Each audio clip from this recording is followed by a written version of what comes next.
एक वीडियो हमने कैंसर के खात्मे के लिए बनाई थी, तो उसकी एक मिसाल मैंने देनी थी, तो मैंने कहा था नेक्स्ट एक रील बनाऊँगा, उसके अंदर वो मिसाल दूँगा। तो वो मिसाल ये थी कि कैंसर का खात्मा रमज़ान में रोज़े रख के 13, 14, 15 पीर जुमेरात के सुन्नत रोज़े रख के या रमज़ान शरीफ के रोज़े रख के कैसे खात्मा है।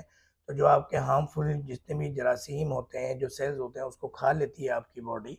तो ये मिसाल इसी तरह है कि 12 रबीउल अव्वल या कोई भी इस तरह के सीज़न होते हैं, तो जब आप ये जो बच्चों की चीज़ की दुकानों पे जाते हैं, तो एक मेरे दोस्त हैं वो बताते हैं हमारे सड़े हुए पापड़, सड़े हुए बच्चों की चीज़ें जो पूरे साल में स्टॉक होके सड़ रही होती है, ख़राब होती है, एक्सपायर हो रही होती है।